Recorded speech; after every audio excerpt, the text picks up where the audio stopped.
واقعہ پڑھا تھا، دلدوز ہے، سبق آموز بھی ہے، اور دور حاضر کے اوپر بالکل صحیح اور سٹیک فٹ بھی ہوتا ہے۔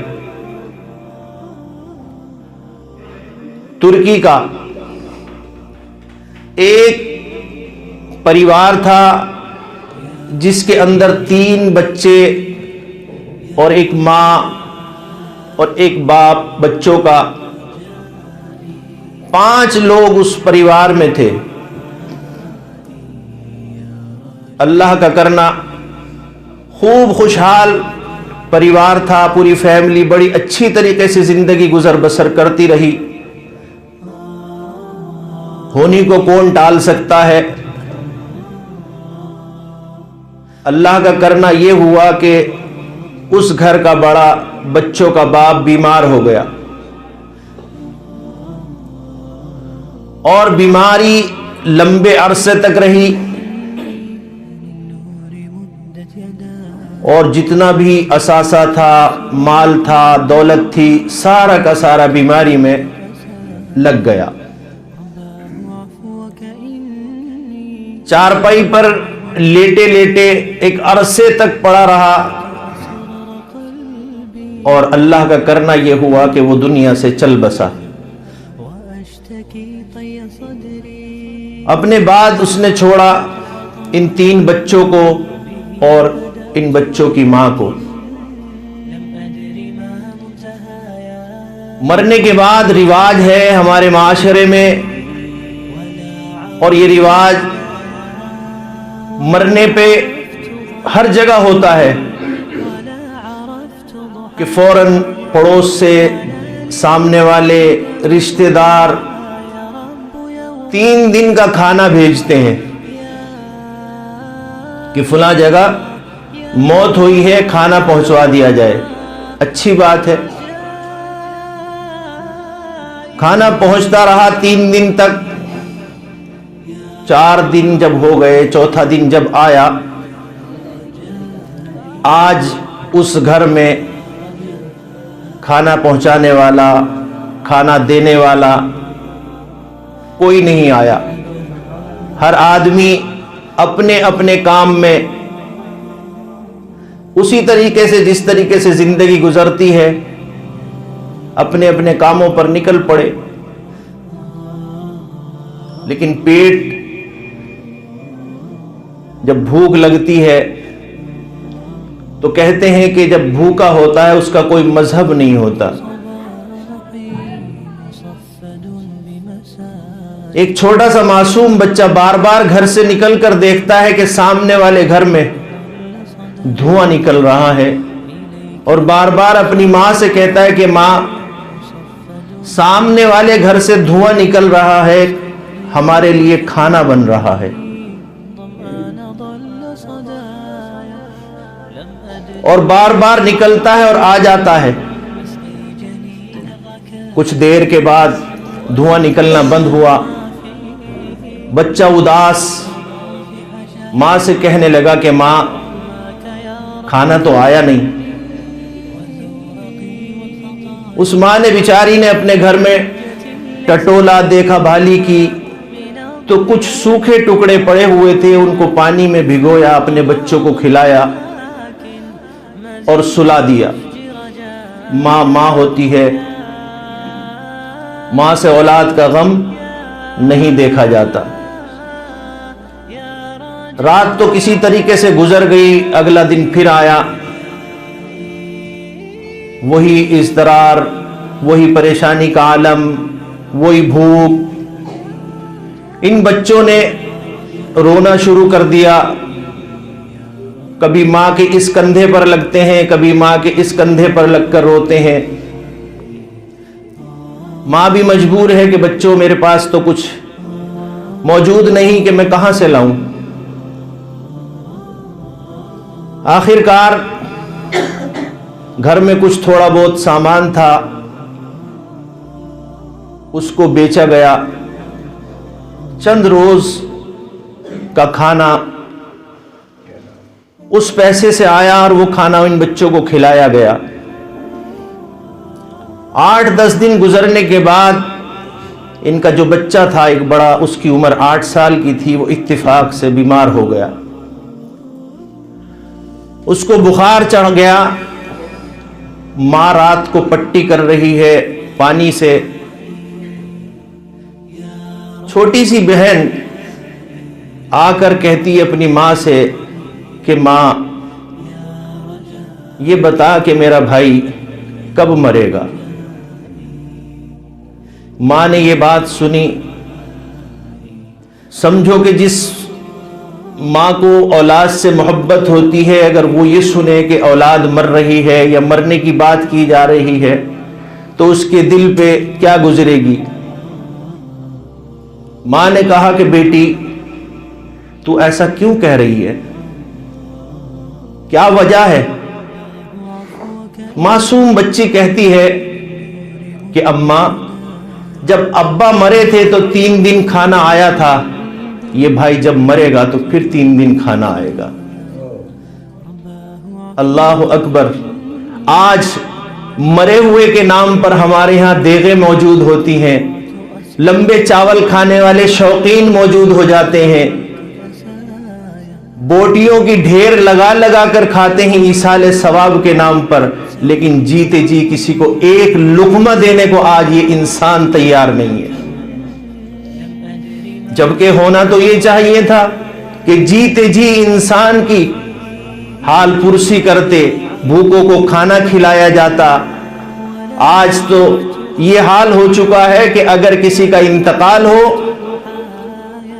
تو پتہ یہ چلتا ہے کہ صاحب دیسی گھی میں کھانا بنانا، جس سے کہ پڑوسی اور آنے والے سمجھیں کہ لگتا ہے ابا جان دیسی گھی کھایا کرتے تھے، لگتا ہے کہ پڑوسی دیسی گھی کھایا کرتا تھا، اس لیے اس کے نام پر دیسی گھی کی دیگیں اتاری جائیں۔ مرنے کے بعد آپ دیسی گھی کس کو کھلانا چاہتے ہیں؟ کون آپ کے دیسی گھی کو کھائے گا؟ مرتے ہوئے آدمی مر رہا ہو اور اس کے ہونٹوں پر دیسی گھی کا چھڑکاؤ کر دیا جائے تو کیا اس کے کسی کام آئے گا؟ ایک شخص کسی کے یہاں رات کو آیا اور آ کر کہنے لگا کہ میں بھوکا ہوں، کیا کھانا مل سکتا ہے؟ ہر آدمی اپنا گیٹ بند رکھتا ہے اور جس کو دے رکھا ہے اس کا گیٹ تو ڈبل ہوتا ہے، اندر اور باہر سارے بند ہوتے ہیں۔ یہاں سے مر گیا۔ صبح کو اطلاع ملی محلے والے کو کہ رات جو آدمی مانگنے آیا تھا وہ مر گیا۔ اب پورا محلہ ہوش میں آیا، اب صاحب چندہ ہو رہا ہے کہ 21 دیگیں بنیں گی، ایک مسافر ہمارے محلے میں آ کر مر گیا ہے۔ اب بتائیے 21 دیگوں کا، 11 دیگوں کا یا ان چاولوں کا فائدہ کیا ہے؟ اگر کاش اس کو ایک پلیٹ رات مل جاتی تو وہ بھوکا نہ مرتا۔ آج معاشرے کا حال، حکومتوں کا حال، ہر جگہ یہی چیز دیکھنے کو مل رہی ہے۔ کسی کے گھر پر قبضہ ہو گیا، مکان پر قبضہ کر لیا کسی نے، بیچارے نے بے انتہا کوشش کی، بھاگا دوڑی کی، پولیس تھانے کیے، لیکن کچھ نہ ہوا۔ اللہ کا کرنا ٹینشن کی وجہ سے، پریشانی کی وجہ سے اس کو ہارٹ اٹیک ہو گیا۔ کسی نے پولیس کو اطلاع دی کہ فلاں شخص مر گیا ہے، پولیس حرکت میں آتی ہے، سرکاری عملہ حرکت میں آتا ہے اور فوراً اس مکان کو خالی کرا دیا جاتا ہے۔ مرنے کے بعد مکان خالی ہونے سے کیا اس میں اب میت رہے گی؟ جیتے جی کسی کے کوئی کام نہیں آ رہا ہے۔ سرکاری کسی جگہ کہیں کسی کے پیسے پھنسے ہوئے ہیں تو وہ اپنے بیوی بچوں کو لے کر دھرنے پر بیٹھا ہوا کہ کوئی میری کمائی جو ہے، میں نے جو کام کیا ہے، میں نے جو نوکری کی تھی، مجھے وہ پیسے دے دو۔ لیکن کسی کے کان پہ جوں نہیں چلتی۔ تنگ آ کر اس نے جب خودکشی کی رسی سے لٹکا تو عملہ چاق چوبند ہوا، کہنے لگا دیکھیے فلاں شخص مر گیا، اخبار والے بھی آ گئے، میڈیا والے بھی آ گئے، نیوز بھی بن گئی، سرکار کی آنکھ بھی کھل گئی، فوراً اس کا پیسہ بھی ریلیز کر دیا گیا۔ کاش اگر وقت رہتے ہوئے کام ہو جائے تو اس طریقے کی نوبت ہمارے معاشرے سے ختم ہو سکتی ہیں۔ ضرورت کے وقت ضرورت مندوں تک پہنچانا یہ ہماری اپنی ذمہ داری ہے کہ ہم تلاش کریں کہ ضرورت مند کون ہے۔ ہمارا رشتہ دار بھوکا تو نہیں، ہمارا رشتہ دار کہیں ایسا تو نہیں غیرت کی وجہ سے کہہ نہ پا رہا ہو۔ یہ ہماری اپنی ذمہ داری ہے کہ جس کو اللہ نے دے رکھا ہے وہ ان تک پہنچائے۔ کسی کے آنسو پوچھنے کے لیے اگر اللہ نے قرآن کریم میں اللہ کا ارشاد ہے کہ اللہ تبارک و تعالی نے کچھ لوگوں کو اس لیے پیدا کیا ہوتا ہے کہ وہ دوسروں کے کام آتے ہیں۔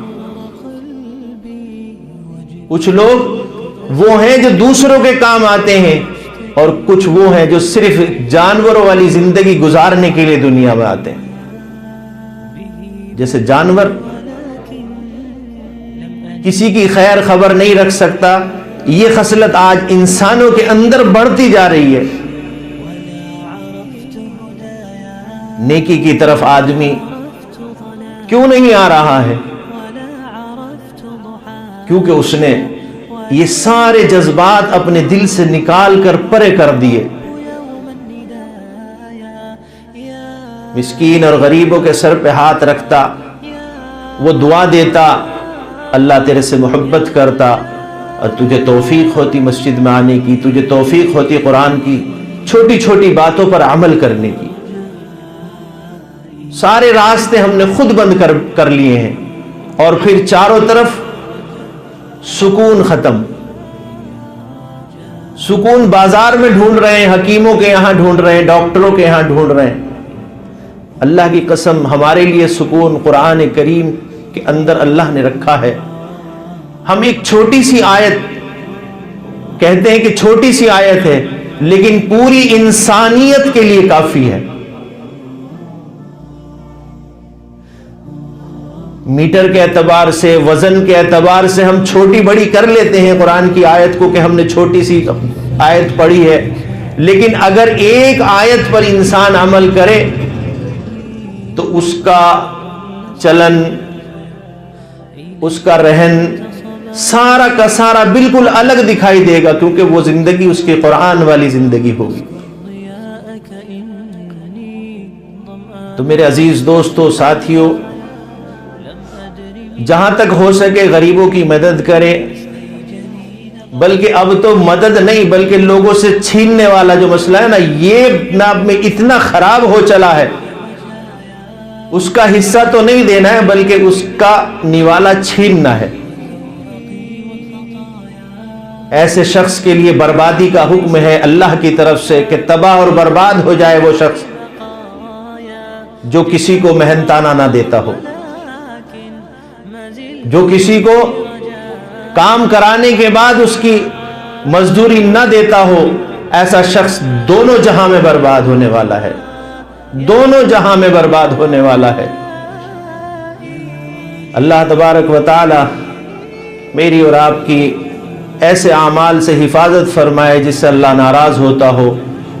اللہ صحیح طریقے سے عمل کرنے کی توفیق مرحمت فرمائے۔ آخر دعوانا ان الحمد للہ رب العالمین۔